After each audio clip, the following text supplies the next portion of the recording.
الحمد لله رب العالمين والصلاة والسلام على رسول الله صلى الله عليه وسلم وبعد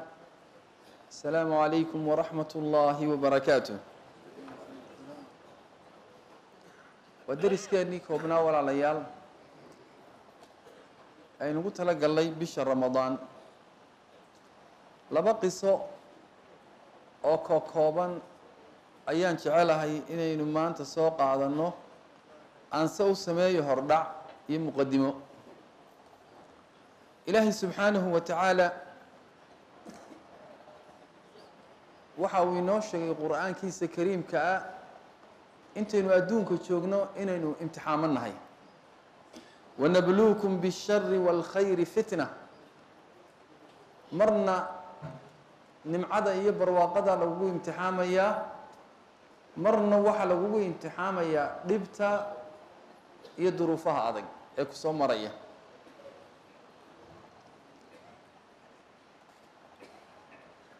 mararka qaarkood isagoo ilaahay jala jalaaluhu xagga dhibta in la isku imtixaamo ka waramaya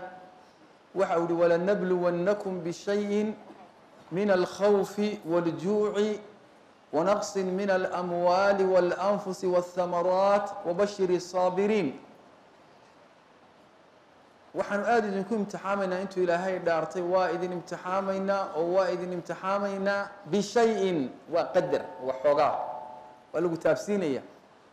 mararka qaarkood waxaa la isku imtixaamaya xagga dhibta oo maxaa ka mid a bishayin min alkhawf mararka qaarkood colaad iyo cabsi waljuuc mararka qaarkood waxaa la isku imtixaamaya gaajo wanaqsin min alamwaali mar xoolihii ayaa lagaa soo gelaya adiga oo ay meel wanaagsan kuu maraysay ayaa dhulka lagaa dhigaya walanfus mararka qaarkood naftii iyo jidhkii baa la isugu imanaya oo xanuuno iyo nuqsaan baa ku dhacaysa waathamaraat mararka qaarkood zaracii ayaa ilaahay imtixaan idinkaga furaya waxa ilaahay ku sallidaba mar uu abaar ku sallido iyo mar uu xasharaad iyo cayayaan ku sallido iyo mar wax kale uu ku sallidaba ilaahay wuxu uhi wabashir الsaabiriin waxaad u bushaaraysaa kuwa sabraya haddaba waxaa ka mid a waxyaabaha la isku imtixaamayaynu carabka marinay waxaa ka mid ah walaalayaal wanaqsin min alanfus nafta in la isugu imanayo oo nafta mararka qaarkood la imtixaamayo waxyaabaha nafta lagu imtixaamana waxaa ka mid a xanuunada xanuun marka uu yimaado ee uu qofka ku dhaco ilaahay subxaanahu wa tacaala wuxuu inoo jideeyey asbaabo iyo dariiqooyin loo maro ilaahay baa xanuunkana keena caafimaadkana isaga ayaa gacanta ku haya oo kaa qaadaya dhibtii caafimaadna kuugu bedelaya nebiyullaahi ibraahim waxa uu lahaa isaga oo arrinkaa caddaynaya ilaahay arrimaha uu gaarka leeyahayna inay tahay sheegaya waidaa maridtu fahuwa yashfiin haddii aan xanuunsado ilaahay waa ka caafimaadka isiiya haddaba sababo ilaahay inoo jideeyey marka caafimaad la doonayo ayaa jira sababaha waxaa ka mid a in ilaahay la baryo sababaha waxaa ka mid a in qur-aanka la isku akriyo oo la isku tufo sababaha waxaa ka mid a in dawooyinka dadka aqoonta u leh ay sheegaan dhakhaatiirtu ay sheegaan iyo ta nebi moxamed sala allahu calayhi wasalama inoo sheegay in labadaba la isku daweeyo dawooyinka xisiga ee la dareemi karo dawada doctoorka aaminka ah iyo ee dawada aaminka ah ayaa kuu qoranaya inaad isticmaali karto waa halkaan u socday waxyaabaha la isku daweyn karo waxaa ka mid a sadaqada wax bixinta ila dhegaysta labadan qiso haddaba ibnu shaqiiq ayaa waxa uu ka soo wariyey oo uu yihi waxaan dhagahaygaa kaga maqlay waxaan dhagahaygaa ku maqlay ibnu mubaarak waa cabdillaahi ibnu mubaarak waa culimadii waaweyneyd ee islaamka 118 hijriyada ayuu dhashay 181kiina wuu dhintay waa culimadii waaweyneyd waa qarnigii labaad ee hijriga وعلماء واوين أمة المسلمين تيلا ذا هي عبد الله بن مبارك وحعان كويا هي صدح الرماد مؤرخ وتاريخيا وفقيه وحق فقه جنا وحا كلها باع يقع سرع وحا كلا وها محدث علم الحديث كآد جهري عالم كوين أقام تاله أو علماء واوين وح أي برين أبو حنيفة وحبري أو زاعبة وحبري علماء كلا أرديديس يا سفيان الثوري علماء ذا يسوون الرب وحبري أو قيمة لبا شري أيا وحا أولي وحا مغلي ابن الشقيق بقى أردنا إياه أو إنتو ننقو يمد عبد الله بن مبارك وكوري نيو حنون باي هيا لو قاسو أرك ميسي تدبس النضوط بقى النبر كاسكو يالا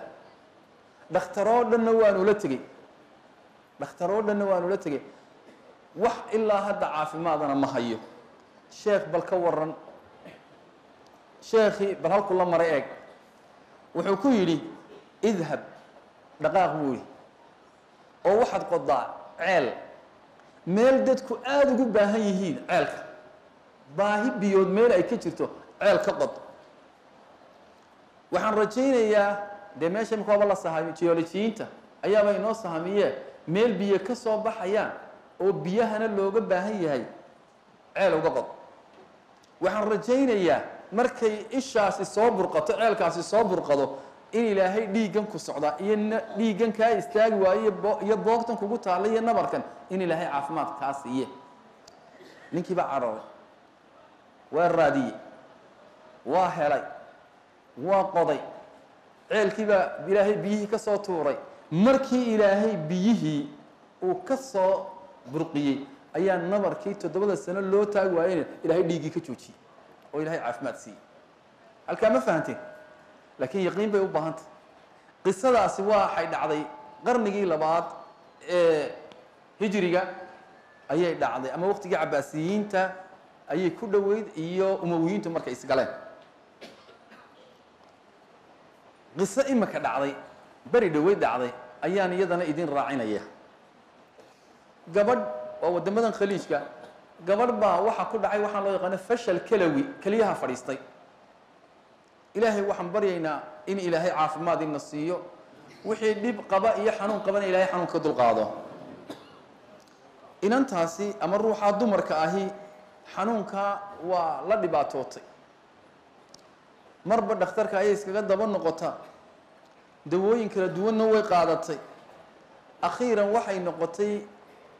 go-aankii ugu dambeeyay wax la maydhaba wuxuu go-aankii ku soo ururay waxaad u baahan tahay kelida in laga bedelo inagu waxaan nahdaa Soomaaliga keli qofka keliba laga bedelayaa keliba loo soo iibinaya maaha waa qalad kelmadaas keliba loo soo iibinaya kelida malaayiin hadii lagu bixiyo lama iibsan karo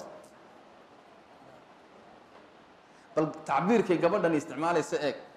deedna gabadhu waxay doontay fatalabat man yatabarra'u laha bikliya waxay dalabtay oo tiri yaa iigu tabarrucaya yaa ilaahay dartii ii siinaya kalidiisa yaa labadan kaliyood mid ba isbeera mid ba shaqeyn ta kale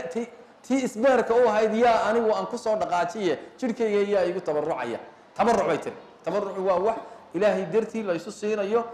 laakiin se waxay tiri inagu halkan anigu waa la soo iibsaday waxay tiri oo aniguna abaalgud aan ugu daraa ma kari karo inaan kala iibsado laakiin sayaan aniguna abaalgud siiya walaalka ihsaanka iyo samafalka sameeyay oo ilaa 20,000 oo dollar riyaala waa ilaa 5,000 oo dollar warkii baa dadka gaadhay dadkii warku gaadhay waxa kamid ahay imra'atun faqiira gabar faqiirada gabar saboola oo cayda ayaa kamid ahay wallahi waxa tiri jaanis baa ku soo maray maanta kelidana iska siidaa mar haday ta kala ku shaqeynayso waxoogaa dhiishi faqrigana bal muddo aad ka nasatid iyadu waa xikmade dhaqaatiirtu marka uu qofku yiraahdo kelibaan u saaraya hebelka kale marka haba la iskama ogolaado labada ruux baa inay is aqbalayaan bay dhaqaatiirtu baaraan dhiigooda arrimahooda oo dhan bay baarayaan caafimaad ahaan inay qofkana la baaraya xataa laftigiisa sixadiisa iyo caafimaadkiisa la baaraya bal xikmadda ilaahay gabadha miskiinada ah iyo gabadhaa kelida loo saaraya boqolkiiba boqol way iswaafaqeen. deedna ballankii ayaa la qaaday. waxaa la yidhi maalinkaa isaga ah ayaa camaliyadii la samaynayaa, tiyatarkaad gelaysaan labadiinuba, tiyatarku waa qolkan ghurfat alcamaliyaat ayaad gelaysaan, dabadeedna soo diyaar garooba. waxaa marka hore laga camaliyadii koowaad lagu sameeyay ama operashka koowaad deeta laga saarayo faqiiradda, gabadhii saboolka ahayd baa horeynaysa. gabadhii baa soo horreysay faqiiradda ahayd, saboolka ahayd ee caydh ahayd. subaxdii bay soo kallahday. haddii ay soo kallahday waktigii loogu talagalay, waxaa ka soo daba gasho oo ka dambeysay gabadhii loo saarayay kelida. haddii ay soo gashay gabadhi oo ay gabadhii walaasheed ahayd ee ugu tabarucaysay iyaduna jaa-isadda ay siinaysa ay aragtay, saasun bay u agtay inuu fa idaa hiya tabki, gabadhii caydh ahaydoo ooyeysa ayuun bay aragtay. waaba ooyeysa, waa ilmaynaysaaba. gabadhii xanuunsanaysay baa aragtay, waa la yaabtay. deedna su-aal bay weydiiso, waxay ku tidhi miyaa lagu soo qasbay? ma cid baa dabada kaa wado oo dee dadka qaar baa la qasbi karaa moogta, ma cid baa dabada kaa wada, maxaad la ooyeysa? markaasaa ayay ugu jawaabtay maya wax aan la ooyayaan kuu sheegayaa, dhagayso. inaan kelidaydii saaro oo aan cid ugu tabaruco, cidna maan siiyeen kelidayda, waxa iigu wacan bay tihi saboolnimada iyo caydha ee haysa ee kelidayda maan saareen, intaa yare lacagtabaa ii muuqata. waa sida iyo baahidan maanta dhaqaale u qabo. ilmadii baabay sii tuurtayba, hig waa sii wadayba, ilmaabay isku dartayba, oohintii baabay sii badisayba. gabadhii xanuunsanaysay ayaa dejisay, walaal aamus isdeji, bal i dhegaysa aniguna mar aan kula hadlaya. waxay ku tiri hortu kelidaadii hayso, waxba hay saarin. ma faqri iyo busaarad baad ka cabsanaysay? lacagtii aada maqashay ee 20,000 ee riyaal ahayd ee aan jaa-isadda u bixinayeyna iga qabo, kelidaadiina hayso, aniga ilaahay sukaayadda. subxaana allah, waa halkaynuga soconay. gabadhii imika ilmaynaysay ayaa farxad haddana la ilmaysay. halkaasay ducadii ku jirtaa, soo maa? halkaa markay maraysay dhacday ducadii. dabeedna iyadoo lacagtiina haysata, kelideediina usoo nabad gashay, ayay halkaa ka baxday. halkaa inoogu jooji. gabadhiina gurigeedii bay iska tagtay,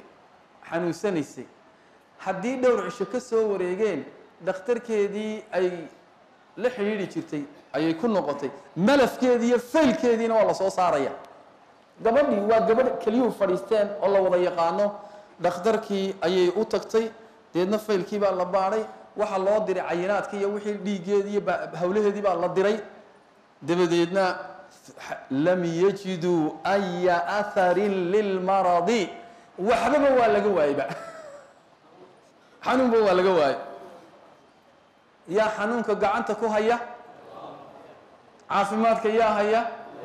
sabab ilaahay muxuu uga soo dhigay? sadaqadii baa ilahay uga soo dhigay. ugu dambeyn waxaan ku soo ururinayaa walaalayaal, sheekh culimadeenna ka mid ah inaan 3 ka dhigay hayde oo culimada halkan inaga wacdiday dee waa taqaanaan magaciisa aan imika sheegayni, ayaa dhowr iyo 10 sano ka hor dhakhtarkan Hargeysa galay. salli beerka khatar, beerkaagu waa khatar ayaa lagu yiri sheekhi. sheekhu waa taqaanaan laakiin ma doonayo inaan magaciisa idin sheego, laakiin waa sheekh culimadeena taqaanaan ka mid ah. anu dhakhtarka waan ugu tagay beriga. sheekhi ayaa xadiiskan u fahmay. xadiis baa jira, xadiiskan ku soo uga jeeday maanta, daawu mardaakum bisadaqa buu nabi ku daweeya kiina xanuunsanaya sadaqo, laakiin waa inay niyad ka tahay, ku day maaha. hadday ku tahay waxba lagu daweyn maayo.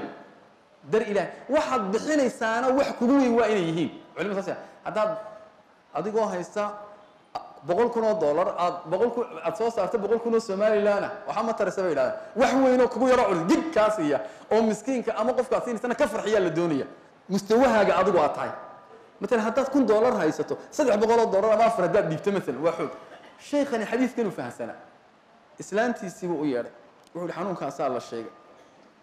islaantani way isku wanaagsaneen xaaskiisa, masuu hortu maxaa hanti aynu haysan, adduun maxaynu hayni? markaasay tiri wax adduuna waxaynu hayni $600. lixdaba keen buuri ma odhan boqor carruurta u reeb